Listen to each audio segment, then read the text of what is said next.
and welcome back to Scarred for Life, the podcast where we open up old wounds by looking back at the films that scared us as kids. I'm Terry. And I'm Mary Beth. In each episode, our special guest brings with them a movie that traumatized them as a child. This week, our guest is the writer, producer, and director of the incredible new film, The Angry Black Girl and Her Monster, Bomani J. Story. Hello, welcome to the show. What's happening?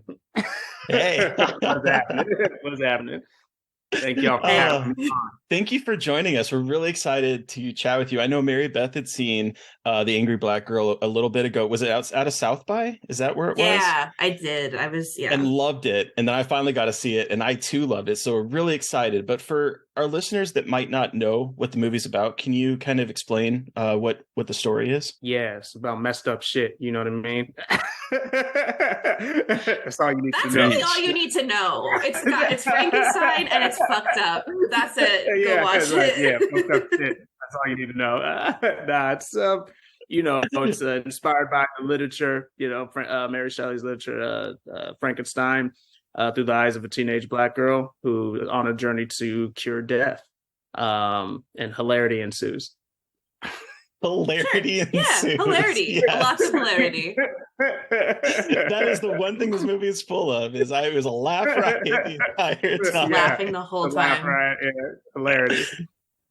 So I'm curious because I was an English major growing up. I have read Mary Shelley's Frankenstein so many times. I'm curious how you decided to incorporate that and use that as sort of the foundation for your story. Yeah, no, I mean, I wasn't an English major, but when I read the book, it was so profound. It was so incredible.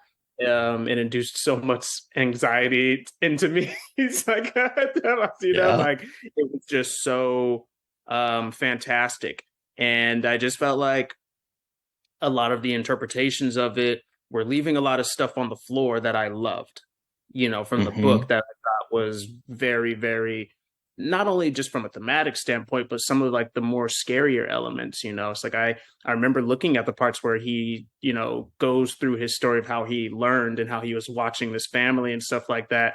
And though it's coming through flashback and you're kind of with the creature, whenever I thought about that, I was just like, yeah, but when you look at it from the other side, that's actually really scary. Just like someone in the walls, like watching you through the windows and like, mimicking you. And, it's just like that stuff is like, it's horrifying because there's a stranger and, like watching you and you don't even know it, So now they just like have all this information about you, where you are, and you have no clue. And so that was like, that was very terrifying to me. So there was just a lot of stuff like that, like when I was like, and then also just like in the book, he has this, like, there's the black marks on people's necks whenever he would strangle someone to death, and like, and like that stuff was just like, that shit was like, I was like, why isn't anyone using this in a horror movie? It's like, it's such a good visual, visual image. It's such a, like, it works so well. And I was really happy to see that kind of incorporated in your story for sure. Yeah. And I loved it. Huh. Well, I'm just thinking that, like, what kind of going off what you were saying earlier, what I do love about your film is that it is scary, because I do think that a lot of times anymore, there's the whole saying of like, Frankenstein is not the monster, but Frankenstein is the monster, that whole thing. But everyone looks at the monster or the creature as sort of like a sympathetic character, and it is, but as you're saying, it's also scary, particularly from people from the outside, of like someone peeking in your windows and all that kind of stuff. And so I do like that, because I do think that that's something that a lot of adaptations miss about the theme in that novel, is that it is sympathetic, but there is that horrible element of absolute horror. Yes, absolutely. Like the monster, spoiler alert, if you haven't read the book, like, it's like the monster does some pretty fucked up shit in the book. I think he murders a child. He murders a child. He strangles a child. He sets Victor Frankenstein, like he frames Victor Frankenstein for the murder of this child, right? It's like, and his best friend, his best friend. He also strangles his best friend, and he strangles his like wife and like throws her out a window or something like that. It just like, he's like, he does some wild as fuck stuff. Like, it's like now he's sympathetic because he's intelligent and he was misunderstood. You have all that, but it's just like, but the horror of what he did is still there. Like, it's like it still exists. And it's what makes that the monster so interesting and awesome in the book. But the other part of these adaptations that I felt like they missed was like people always are kind of just like is humanizing Victor Frankenstein and understanding that this is not the monster's tale. This is Frankenstein's story. This is about the rise and fall of this man. You know what I mean? Like this is his trauma and his drama and him dealing with a lot of stuff. I mean, his mom died at a very young age when he was like in the very opening of the book. And so to me, I wanted to, throw all my chips into that, throw a lot of my chips into that element of it and be like, look, this is about, I want to get back to that, because I want to humanize. I want to say, why is this person so obsessed with science? Why, what is making her tick this way? Because I know for a lot of people, when they're talking about Frankenstein, the biggest, strain that people talk about is, man versus God, and should it be creating and stuff?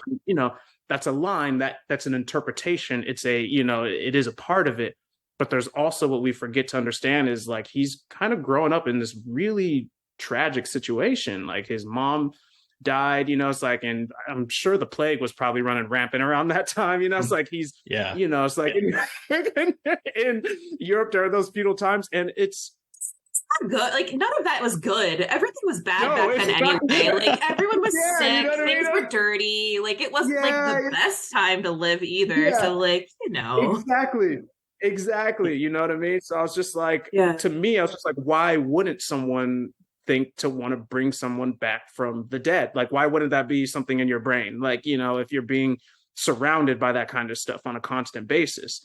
So for me, when I was thinking about this, I was just like, instead of leading with the forefront of just like, oh, she hates God and, it's like wants to challenge that, it's like, it's more of like, how do we ground this? How would a human operate? Where would she be drawing her motivation? And to me, it all kind of comes back to the loss of her mother and her brother and the yearning to want to see them again, and bring them back. And I think that is a very, human want, to me at least, as dark as it can be, it's very human to want that. And I think that that was kind of one of my things for this, because I when I read it, my interpretation of Frankenstein, I was like, I thought that's what was driving him. It's like I felt like whether he said whatever he said, I feel like underneath all of it, that was what was, what was thriving. And then I think he learned very quickly that like there's other things in life to bring him happiness once the monster starts taking those away from him, How old were you when you first read Frankenstein? Probably like, unfortunately, I didn't read it in high school, but I read it I read it when I was 8, like right after I graduated, I picked it up. Okay. It's still a very formative time to be reading stuff like that. So has it been like has that been a formative text for you just in terms of shaping maybe like your creative path or wanting to be a creative? Oh, 100%. It's just like, and I'll draw the link to Texas Chain Saw Massacre with it too, because I think they both have a lot in common in weird ways. But like, so like, excited. But yeah, I think it was 100%, because not only is it just like a groundbreaking like genre blend of sci-fi horror, she's the godmother of that, she's sitting on top. Sure is. But not only that, but just the way it's written. I love the way old school literature is written. Like I eat that shit up. Like like to. But it was very formative me for storytelling in what you can do in such a short amount of time, because that book's not that long. It isn't. It's a very short I always book. Forget how short it is. Yeah, it's wild. It's not a very long novel, and the amount of grounds that it's able to cover is just, it's fucking phenomenal. And the fact that she did it as a joke, it's like, I think that's the legend, she did it as a fucking joke, and she was like 18. All right, like, like already just so God queen. I know. Well, so are you a big have you always been a horror fan? Is that something you've been like consuming either through literature or through movies since you were young? Nah, I hate horror. No, Look, we've had people on who aren't as big of fans. You never know. Really. Yeah, we Really? have. Some people, yeah, it's weird, but also like makes sense. But yeah. No, like fortunately and unfortunately, my two big sisters traumatized me with horror as a young kid. They were like, here, watch Leprechaun and Child's Play and Friday the 13th. It's always Leprechaun and Child's Play. I feel like that's what and I'm an older sister, so like, I get it. But like that's what we show. Yeah. But like it's funny and it's screws you up forever. Yeah, I forgot which Leprechaun. It might have been the first one where he makes the guy like throw up gold coins until he dies or something like that. Yes. Oh my god, like, this isn't funny. I'm terrified, and they're laughing at you. Like, see, it's funny. That shit was crazy. But yeah, then come to find out, like literally, like probably like 3 months ago, I was talking to my older sister. She's like, "Yeah, I don't really like horror because like it lives in my brain." And I was just like, "You fucking traumatized me as a kid." And now I'm like obsessed, and you're telling me now that you don't fucking like it. What the fuck, man? Wait, that's how dedicated big sisters are to the bit. Is that they'll watch things they don't actually like? Yeah, it was crazy. Oh man, do you remember like the first horror movie you have memories of seeing? Like the very, very first one. Yeah, or like ones that like stick out in your mind from that early age. Yeah, like back then, it was probably like around those like it was those ones like those ones that my sister showed me. Those kind of like were the weird like formative years back then. But the one that actually kind of just like really, really got me, was like some years later. Because before it was kind of like you think like, well, I'm just a kid, so like of course you're scared to even like go downstairs before, it's like alone, like it's just everything scares you. So, but the one that really struck me when I got like, some years older was Texas Chain Saw Massacre, like the original one. That one really like, I don't know what it was about, because you think you're like, I'm grown or whatever, close to being grown. I'm a few years away from like my childhood where I think like, nothing's really gonna fuck with me that much, but man. Okay, well, since you brought it up, let's move to talking about Texas Chain Saw Massacre, because sorry to blow up your spot, Bomani, but this is the film that you have brought with you today for us to discuss, right? Finally. Yeah. I thought that's what we were moving into when you asked me. I was like, I know. Yeah, wow, you did the transition for me. That was incredible. So good. But we are finally talking about this movie after having this podcast for so long. And I am so sure most of us know the synopsis, but I'll read a brief synopsis for anyone who isn't.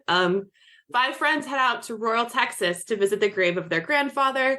On the way, they stumble across what appears to be a deserted house, only to discover something sinister within, something armed with a chainsaw.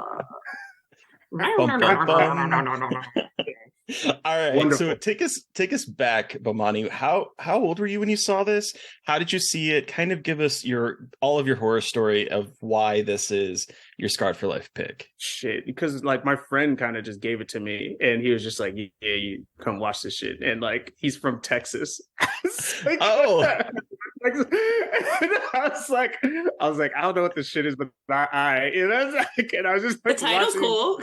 Yeah, the title's great. Yeah, one of my friends had the best interpretation of that title, why it's so incredible. He was like, "Oh, the Texas Chainsaw Massacre is like an amazing title," and he was like, "I feel like it's amazing because you don't feel like you could ever really put those words together, like as like a fucking string those words together as a fucking title, and then you like do it, and then it's just like this fucking like magic spell. Like it just like it has this."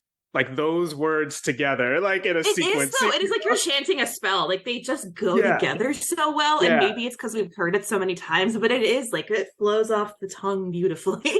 Yeah. And it has like it puts you in the place. It's just like, the Texas, and you're like, okay, so like I'm in Texas, chainsaw. I know the weapon, like massacre. Like you're just like, okay, so like we know what to expect immediately. Yeah, and as if you did anything else, if you were just like, the Chainsaw Massacre, it's like, okay, like the Texas map, it's like those things are like when you, but as soon as all of them are together, it just it's like works.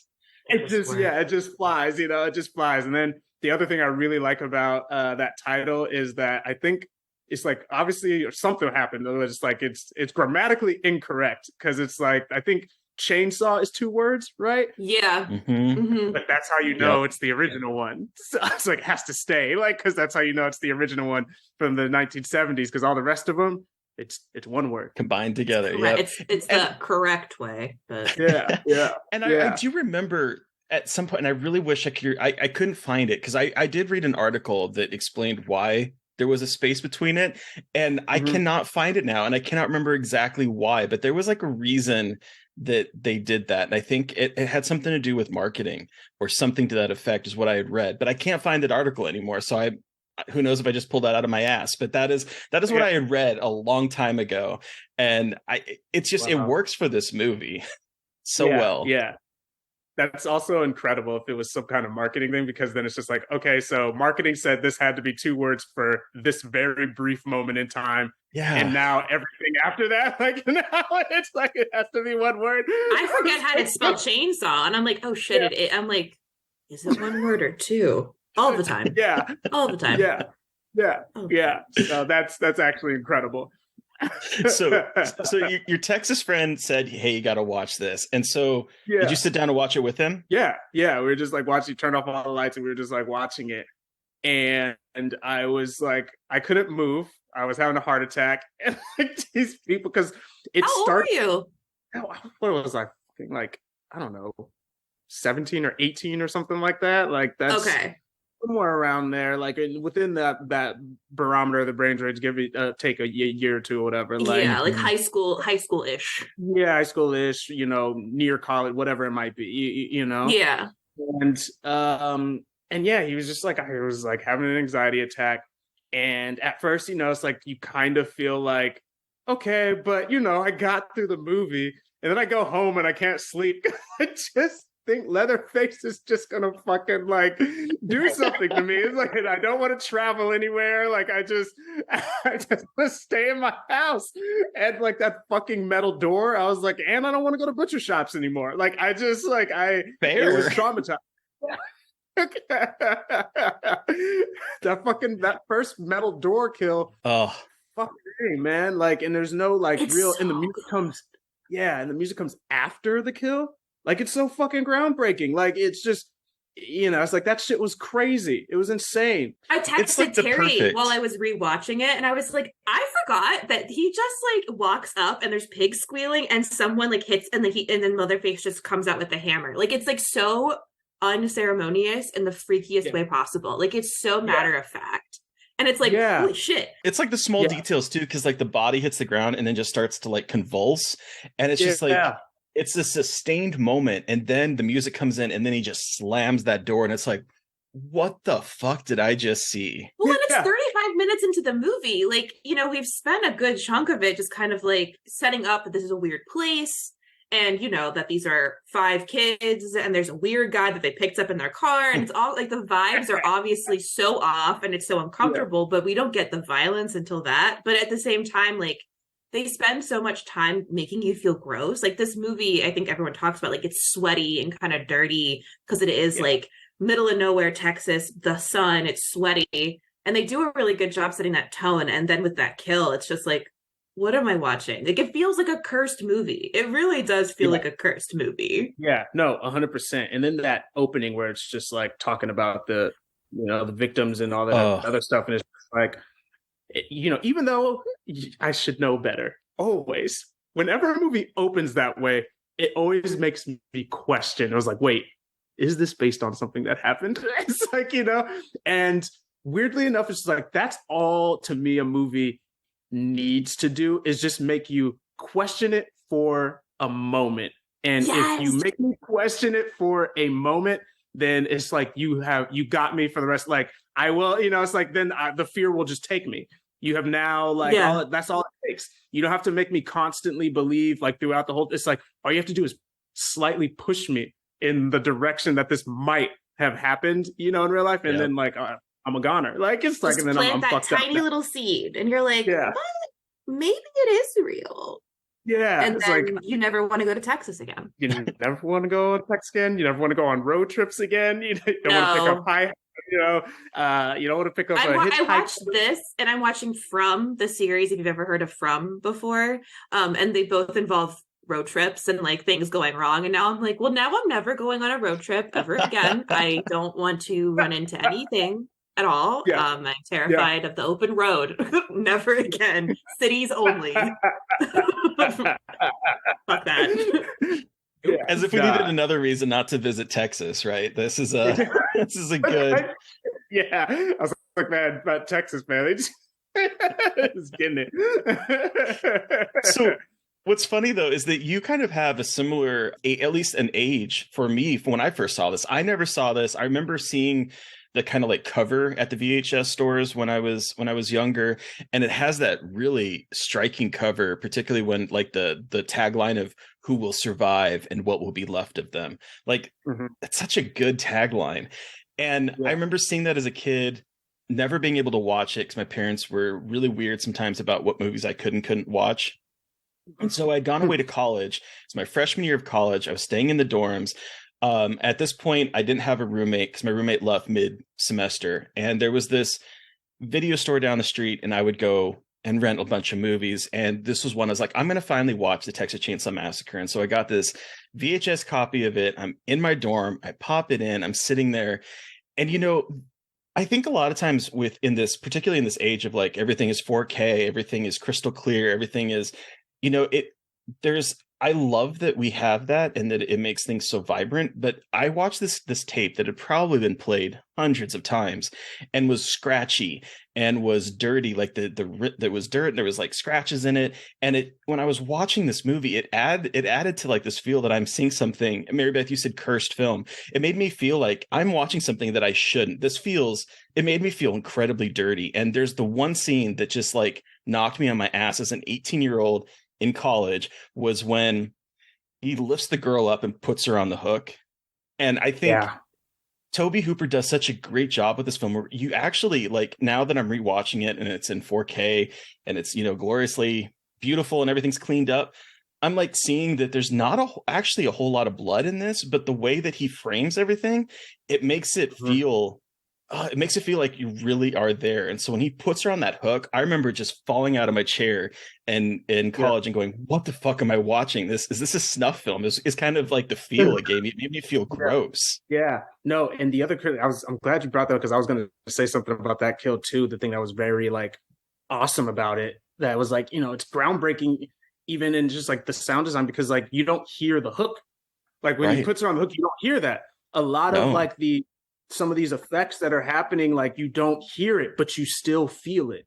And so it made me kind of be like, when I'm watching that movie, I'm just like, man, there's just like levels of horror that people aren't even exploring. Like these days, sound design is like, which is great, is doing, is helping to like make it visceral. But then there's also like going the other extreme, where you're just like, nah, I'm not going to give you the sound effects to that. And you're just going to feel it. It really made me just feel the hook. Like I didn't need to hear the timing or anything like that. I felt it, because I didn't hear it. And so just like doing different options like that really like, it's just like really makes that movie so fucking visceral in strange ways. There's like so much, it's one of the, the best horror movies. There's a reason why it's one of the best horror movies ever made. It's just because there's like, it's like the Space Odyssey. It's like the 2001 of like horror cinema, it's like people are still drawing from that fucking well, people are still like drawing from it because there's so much there to pull from. And that part too got me this time because the way she tries to pull herself up, because I feel like in so many movies we see that whole thing, but there's something about the way she does it with the lack of sound and just her face and her like hands trying to pull herself up off the hook. Like something about that whole sequence is just like so nihilistic and like you're stuck. Like you are nothing but an animal to be slaughtered. And just to him at home in front of her is a dead body of her boyfriend, and Leatherface grabs his chainsaw and starts cutting him to pieces as she watches from the meat hook. And it's just all I could sit there was like thinking was like, how badly does this have to, like, the feeling of a hook sinking into your flesh, like that has to be the most awful feeling in the world. Yeah. And then on top of that, you're in a ridiculously disgusting basement. There's a man with a chainsaw wearing human skin. Like there's just there's so much of this movie where I was like, even if I survived, I don't know if I would want to survive. I'd be like, I think I might just need to go. Like, I'll talk about that towards the end, but like, I'm like, I don't want to live after this, honestly. Like, I can just pretend I just need to like fall gently into that dark night and just like never have to live after that. Yeah. That's like about all big movies like this that I always like think, I'm like, I want to believe I'd be a final girl, but really I'd be like, I don't need this. Like I don't even know how I could survive. I'm checking after. out. I have ceased to be out. Like you got me. Just cut me out like Franklin in his wheelchair outside. Just like slice and dice me and leave me out. Like it's done. Oh my god. Yeah. But I wanted to mention, like, talking about especially the beginning with like him with Hooper setting up like this is real, because he actually said that he intended, like, this was intentional to have that misinformation because he wanted to create a response of being lied to the government about things that were going on in the world, and that included Watergate and Vietnam. And I always people talk about this movie in Vietnam all the time, and I always like keep that in mind because I think it's so interesting. But I mean, this whole thing is about like spreading the combating misinformation, which is unfortunately still a problem today. But it's just cool. I didn't know like that. Yeah, and just like this movie was made for like no money by this guy, and he's making this like incredibly interesting commentary about the government, and now we have it like all these years later still as such like a pinnacle of like political messaging in a movie that you might be like, no, it's not, and it's like, actually no, like that is a lot of the conceit behind it. So I just find that really fascinating, history of this movie. No, I think that's incredible because I didn't even really know that, but it tracks. And I think a lot of people don't realize how much like social commentary is moving through horror genre. The horror genre. A lot of people who like mistake and kind of just like, oh, we don't want that. It's like, well, I'm just like, dude, it's in everything that you love. You understand that, right? Like I even remember, not to sidetrack from Texas Chain Saw Massacre, but also not only just like for instance, Black Christmas, there's like a pro-life, pro-choice argument going on in the middle of that damn movie. Like you know what I mean? It's just like it's in there, and this is one of the most like, monumentally classic horror movies of all time. Not to mention like Changeling, one of the greatest like haunted house horror movies. There's an entire sidebar about like political turmoil going on in that movie. And it's just like these classic arcs of cinema, even horror cinema, it's just like they have always been a working vehicle for those things. It's just like it's always been a vein. It has never not been. So like, that's even more incredible about the Texas. It just keeps unraveling and giving us more as we talk about it through the years. It does though. I just feel like every time I watch this movie and like talk about it, it's just like more comes out, and it's like a freaking $100,000 budget movie made in Texas in the sweltering heat, and it's just like fundamentally changed the horror landscape. Like, what the hell? Whatever. Like casually, whatever. No, go ahead. No, man. It's your show. I'm living in it, baby. Go. No, what I started thinking about watching it this time was because like I was thinking about how a lot of times when we're looking at like a decade of horror cinema, you can sort of see it reflected back in like the past, right? So we have like back in the 80s was sort of like taking movies that the people grew up with in the 50s and sort of subverting them. And then like I was thinking about this in particular with this film being in such like a fraught political time with like the war in Vietnam that was going on, Watergate, like all this political shit that was happening in the background. And here's Tobe Hooper saying like, yeah, let's talk about our own neighbors and talk about the callousness of humanity, and kind of the idea that something random and horrible could happen at any minute. They're just going to visit their grandfather's grave, and they end up getting sidetracked into like hell. And I started thinking again about how cinema from the early aughts, particularly like the torture porn, and I'm using that quotation, sort of like subgenre, was sort of a direct pulling directly from like the things that were happening post 9/11 with Guantanamo Bay, and the idea that again, you could be anywhere and something horrible can happen to you. And I started thinking about how like those aughts are very much similar to the kind of political landscape that Tobe Hooper was creating Texas Chainsaw Massacre in, and all of the movies from the 70s were dealing with ideas of like Deliverance, toxic masculinity at some points with that, or the war, or dealing with that sort of angst that is eating us alive in our heartland of considered the heartland of America, right? It's just, I don't know. I think there's something fascinating there. Yeah, no, 100%. There's like, I mean, you said a lot right there. That's I know. No, man, it's just like, yeah, I think you hit I think you hit the nail on the head with all of that.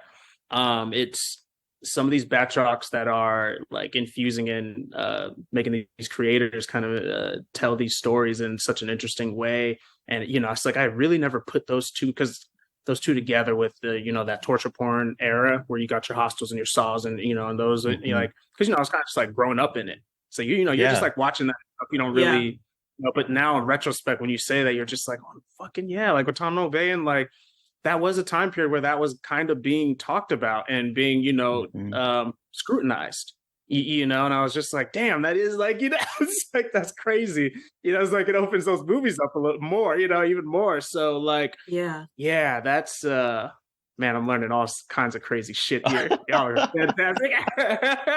Every day is a school day, as my friend always says to me. Every day is a school day. Yeah. Nah.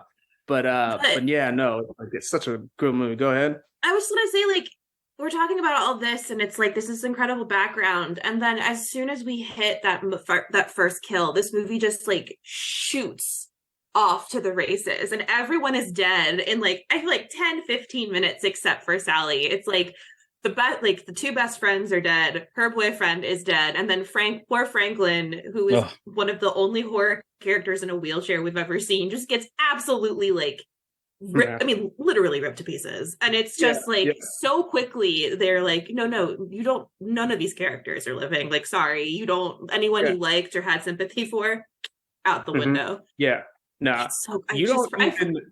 Sorry, I cut you off. Go ahead. No, I said you just forget how, because I haven't seen this in a couple of years, and you just like forget the incredible pacing of this movie and how it just really is like go, go, go. And like as soon as it gets into the action, and it's like you would think people might consider it slow, but it's not at all. I think it's such a well-paced movie, and how it sets everything up and how it just like throws you into this nightmare so quickly without like really any like big setup. It's incredible how they do that. Oh no, 100%. The other awesome thing about it is like you don't even know who the fuck the main character is until everybody gets killed. No, exactly.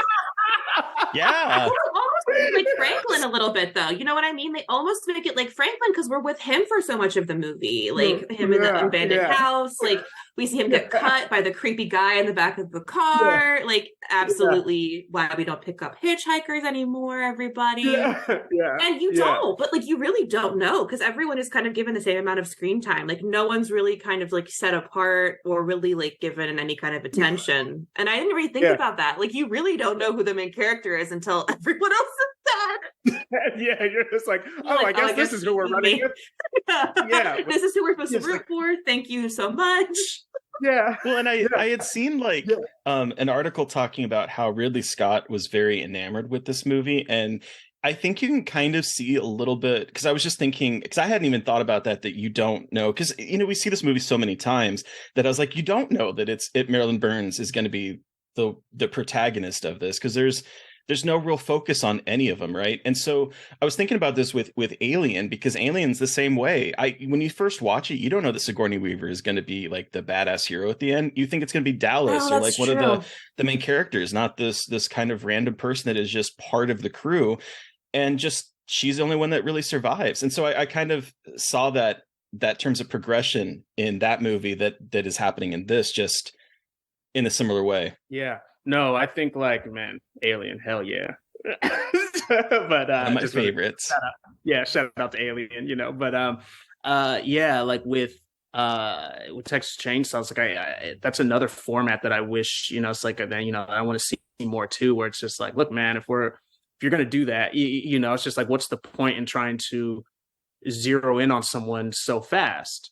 It's just like all it tells me is, okay, I'm banking everything, whereas like with Texas Chainsaw Massacre, when you're first watching it and you don't even really understand who the main character is. It's just like, you don't know who can die. Right. You know, it's like at whatever moment, and like being able to hold on to that as long as possible, you know, is like, I think that's a treasure. You know, it's like it is though, because like we were so like, especially because this came out in a time where like we didn't have all these tropes yet, and now we're so used to it. Like we know the formulas, and this like, because I mean this came out obviously before Halloween. Like it really like it doesn't fit the formula, which is amazing. And I think it's like I see more movies trying to break free from those formulas and like doing that kind of thing, but it really is so like. Watching this and being like, even though I know who's going to be the final girl, like it is really amazing to see how they were like, we don't know what the fuck a final girl is when we're making this movie. Like we don't need to like kind of work around these tropes, which I think is like so cool to watch movies from this era before we had we had formulas, but from like a different era of movies that weren't like, you know what I mean? It's just movie is just 100%. So cool. Yeah, it's amazing. I mean, so yeah, this predates Halloween, right? Texas Chain Saw Massacre? It does. Yeah. Okay. It predates Halloween because it was 1974. Halloween was 1978. And it also predates what, Terry? Oh no, 8? I was 8. And then also predates Black Christmas too. Okay. Awesome. So do we consider this a slasher then? Okay, so let's talk about it. All right, let's talk about it. It's a small question, but a big question. You know what I mean? Yeah. Let's talk about it, because that's the other brilliant thing about this movie that I was going to connect to Mary Shelley's Frankenstein. Hell yeah, cool. Yeah, okay. So it's like my parallel between the two is like with Mary Shelley's Frankenstein, that book works in like 3 different modes.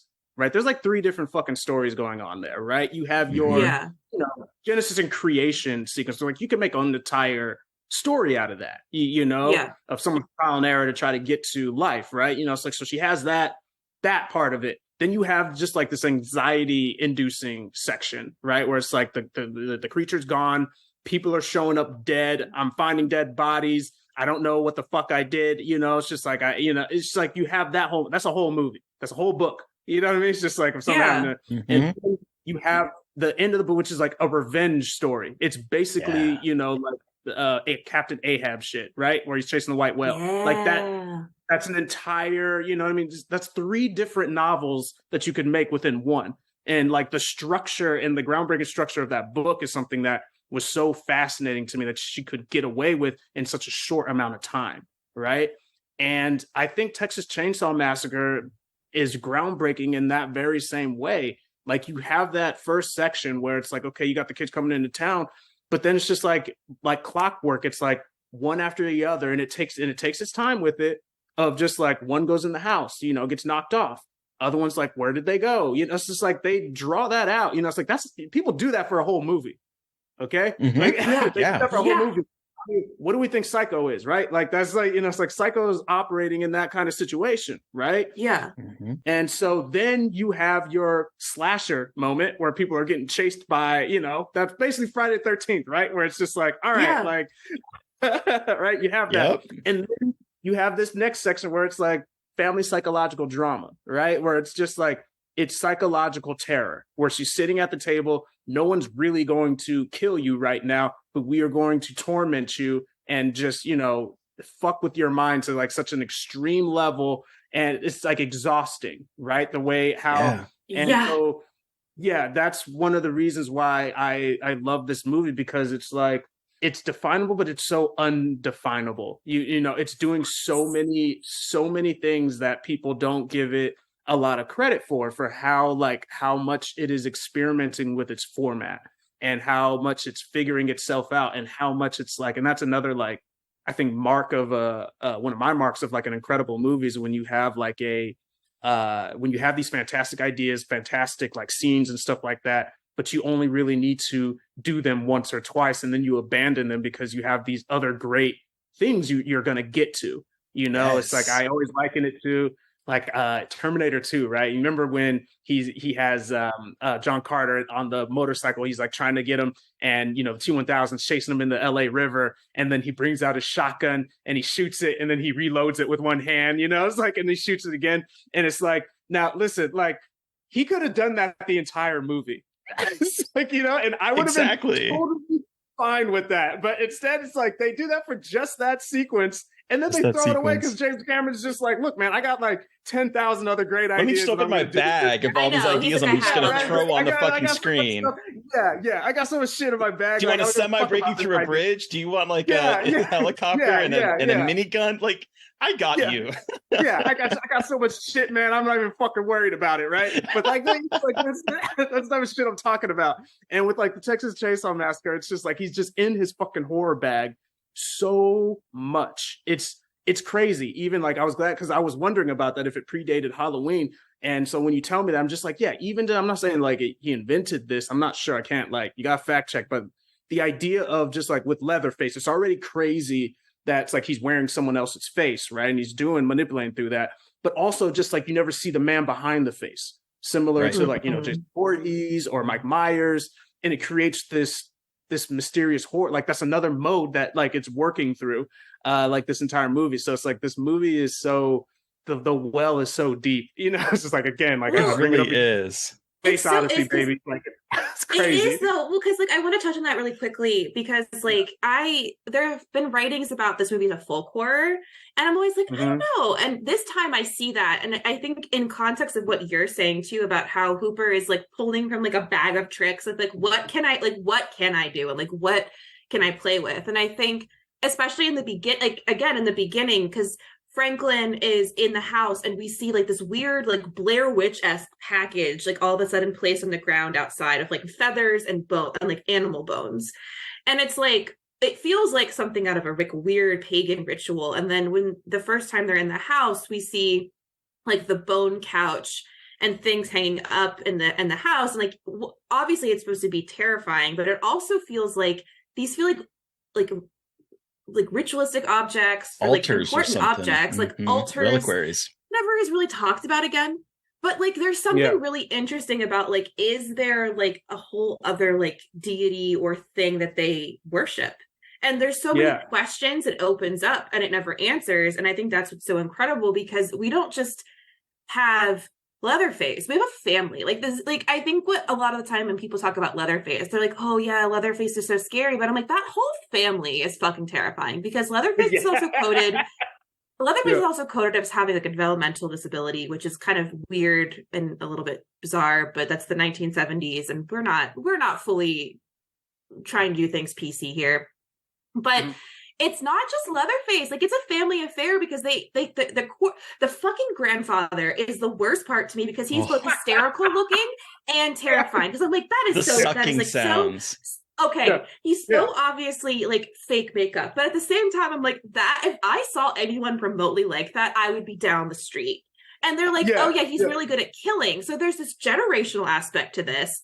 And then he starts sucking on her fucking finger. Like, that to me is one of the scariest parts, when they cut open her finger and he starts sucking on it. I'm like, this movie is awful. And I mean that in like the best way, because it's just this ending is this fucking Marilyn Burns' Sally is just screaming at a dinner table. There's weird men sucking on her finger, laughing in her face, talking about like weird family dynamics. And hitting she's her like, with a where broom. the fuck am I? Like, this poor woman is screaming nonstop as these guys are like, Grandpa loves to kill with hammers. And it's like, God damn. And it's like, it's got that like proto, like we talked about torture porn, but it has that aspect of like the psychological torture. And people are like, oh, movies weren't like that. They were. Like, I don't want to hear any shit about like movies have gotten worse. I'm like, no, Texas Chainsaw has almost no blood in it, which is wild. But it's also one of the most disgusting movies I've ever seen. And not even just because of the kills, but of the house and the family and the whole vibe around it is just rancid.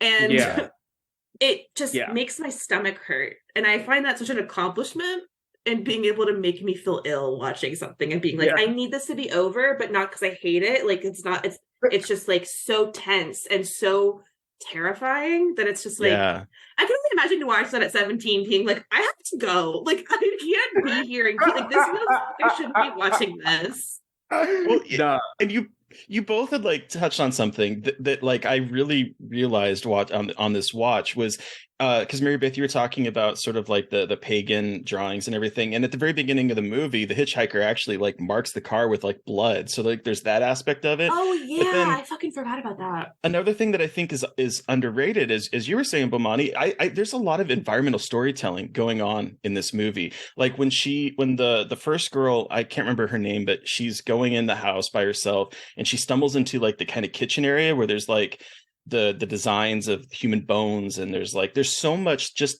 that they don't explain, but you just see so much that you can kind of put together. Oh, you're in a house of people that eat people. They are using bones as decorations. They obviously do not care about their house because it is full of feathers and full of just rotting, disgusting things. And there's a lot of that kind of storytelling that is never really discussed, is never part of the dialogue, is never part of really the narrative, but you see it and you immediately know, oh, this place is horrible. And it's just the way that the production design on this is phenomenal for me. It always works on such a horrifying level. Oh my God. Yeah. The production design alone in this movie, again, like I said, it's like this movie, The Well. It's like Yeah. It is, and like the first time I watched this, I was kind of laughing at the design at first. I was like, you obviously went to Party City, like not Party City. I don't know what they had in the 70s, but like you like went to a store and got like cheap bones. And that was me being cynical. But then I'm watching it now and I'm like, this is actually really well done for like, again, having a tiny budget and probably having like plastic bones and skulls, but you still constructed the weirdest shit I've ever seen. And so that's absolutely incredible. And like when I first saw this movie, I was still terrified. I think that just that one moment when they're like doing the close up of all the bones, I'm like, but now I'm like, that's incredible use of bones. yeah. Especially as I've like gotten to know more filmmakers and like how hard it is to get money to make things like that. It's like, God damn, they really did like maximize that budget as much as possible. And that is so impressive. Without a doubt. And even the thing that works to me as well with those, like when it comes to the environment and the way they're visually telling that story with it, is the sounds that they decide, what's it called, that motif sound of like, it's like the camera clicking, that camera sound time. Just like it's like violins. It screeches on you, and it's just like you feel it in your bones. That opening moment where like it's dark and then you just see a flash of something horrifying, and it's that sound. I'm so glad you brought that up, because that sound is terrifying. It's like, it's a crazy, like amazing, like it's grating, it's annoying, it's it's terrifying. And he keeps using it. And it also makes you, for me, like whenever I'm looking at horror, the thing, at least I believe in horror, it's just, it's probably cliche, but I believe horror is like a spectrum, right? And like, and how you can terrify someone and what that means. And to me, it's like, it goes all the way from, the extreme of just being like, I don't want to sleep. And, it's like making my screen call, down to all these kind of negative emotions, which is, it's like even down to annoyance, because like there's terror and understanding. I think there was a Black Christmas episode where it's like, there's terror and understanding that I'm going to be trapped in a room and have to listen to the same song over and over again for the rest of my life. It's just like, it's like when you think about that, it's just like that there's something horrifying about that. Right. But what is that evoking? The annoyance, right? Like, it's like the grating. You know what I mean? It's just like that is a level of horror. It is a part of horror. It's just like it is one of those negative, like, emotions on the spectrum that you just don't want to fucking feel. Yeah. Or, disgust.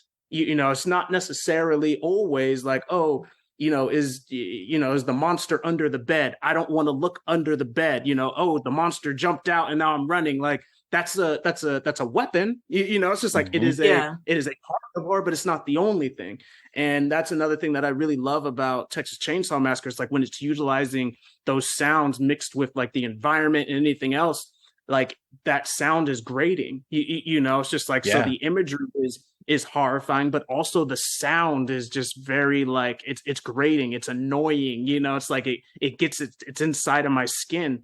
And like I enjoy him using all these different like weaponries to care, to scare you, make you feel uncomfortable, at the very least, Yes, absolutely. And what you were just saying reminded me that this time when I was watching it, what really stuck out to me is the initial chase scene, not the final one, but the one where where Sally jumps out the window. She jumps out the window twice, I guess, in this movie, but good for Queen her. But shit, like, though. I mean, just I throwing know. that whole body out the window. I respect that. And she ends up running, Yeah. eventually getting to like the barbecue place. But there's the sound of the chainsaw, and this entire chase, that chainsaw is pretty much the only soundtrack we have. We have that, Yes. and we have her screaming. And then by the time she gets to the barbecue place, and he's like right there, and the door opens, and she falls into the arms basically of the guy that's running the place, who also, you know, we find out is part of the family. But the moment she gets inside, the chainsaw just stops. The sound just drops out, and it's just like all of a sudden very quiet of her just like screaming for help with this guy. And I started thinking about it because that noise is so omnipresent, and it sets in you as this like uncomfortable buzzing sound that's inside of you. And then the moment when she gets to safety, and I'm using that in quotes, it's like all of a sudden gone, and you're like, oh, it's a moment to breathe. And then it's no, he is beating her with the broom. He's trying to get her in a bag. Like it's just, it's one thing after another. It's just grueling. Yeah, no, So good. 1000%. That So movie. Oh, sorry. ahead. I'm so sorry. No. Do you? No, we're getting close to the end, and I know we haven't even talked about like the final shot, like the final moment of the film, and I want us to get to that super quick before we wrap up. Do it. Cathartic or not? Thoughts?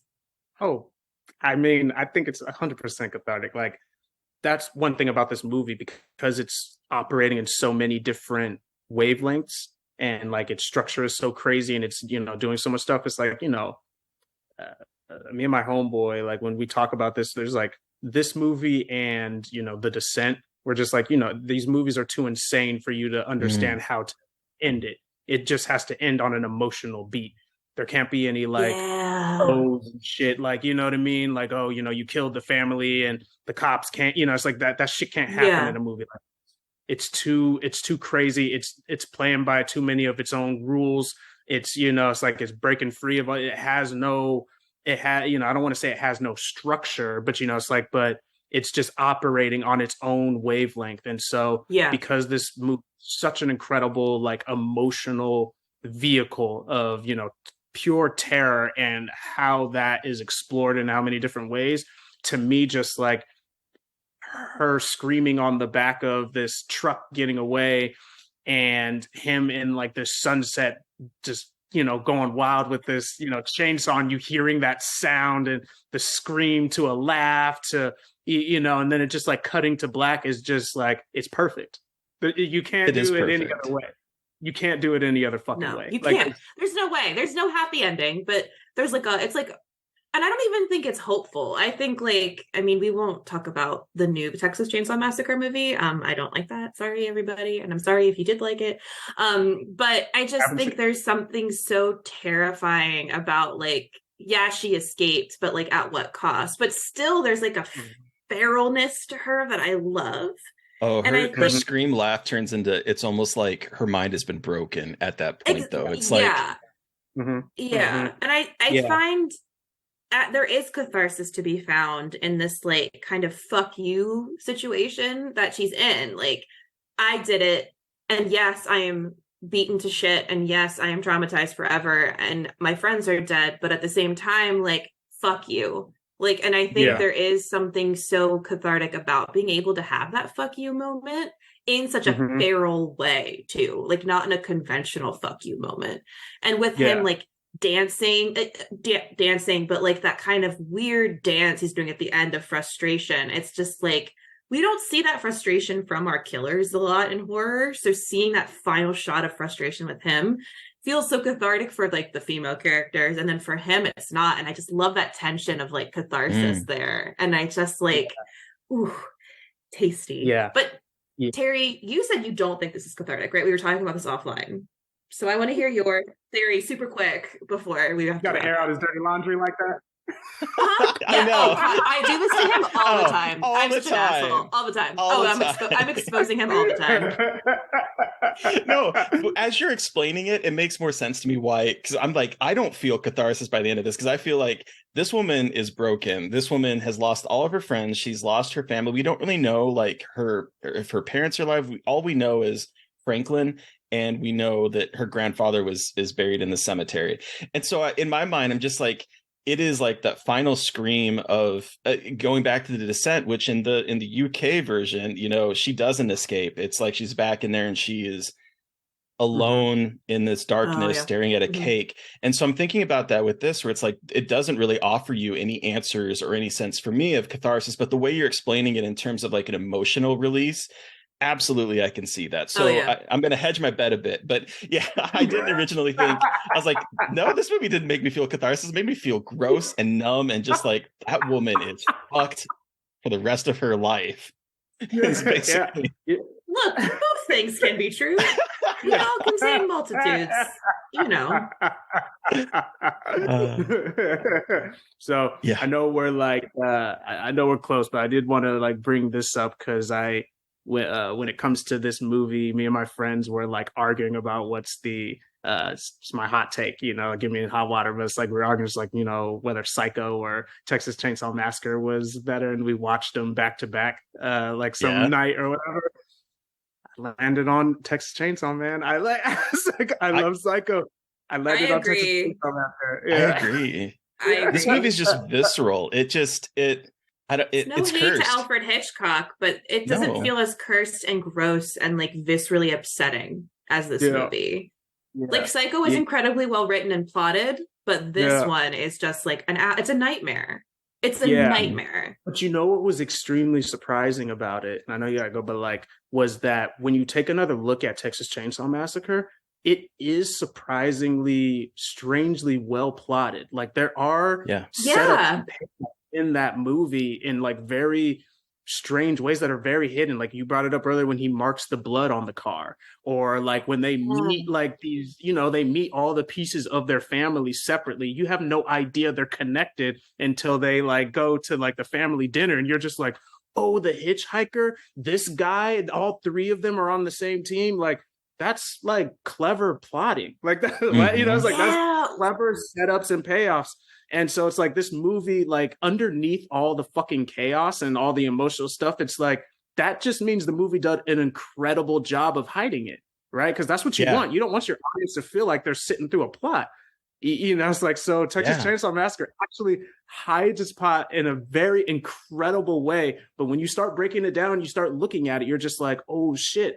Like this movie has all of these tools as well, you know, because when we watched them back to back, like you unmistakably cannot like bring some of the stuff to that the other one has or whatever. So when you're watching Psycho, you're just like, yeah, like you said, the craft of the story. But when you're watching Texas Chainsaw Massacre and that's in your head, you're just like, wait a minute, like this movie has those things in it.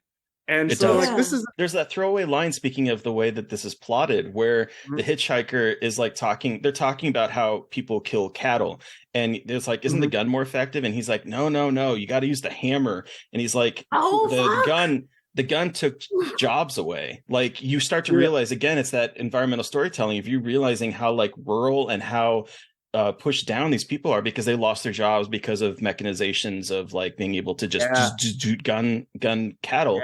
But it also sort of sets in with this idea of like barbecue, the food, the kind of the nature of this film is in that one little throwaway line that has seemingly nothing to do with the plot, but has everything to do with the plot. This makes me think of Hereditary, and how Hereditary has so much of that like predestination, like there's no escaping stuff in it, and how there's so much of that movie hidden.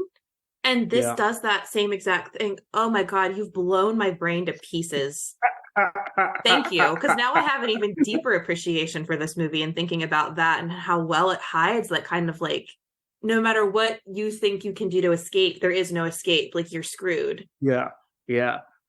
Okay, with that brain brokenness, we can wrap up and give our ratings out of 5. So Terry, you are first. How many screaming Marilyn Burns out of 5 do you give Texas Chainsaw Massacre? I feel like I know we're all going to give this movie, but like, it's this is a 1. No, I'm kidding. This is a 5. This is a perfect horror movie. And as I was watching it this time, one thing that like really jumped out at me is I actually started feeling really bad for Leatherface, because there's this moment where he's like, after he's killed, I think 3 people, and he's like, where are all these people coming from? He's like looking out the window. He's like, it's like almost like a home invasion movie. We're like, where the fuck are all these kids coming from? I just want to live my life, and you keep busting into my fucking house. Like, it's that moment he sits there and he's like sitting there in the chair with his hands in his head in his hands, like, what is going on? And there's something darkly comedic about that moment for me that I never even really clocked until this viewing of like, yeah, they're breaking into this poor guy's house, and he's just like, the fuck, man? I'm just trying to like make my masks and put on my makeup in peace. What the hell is going on? So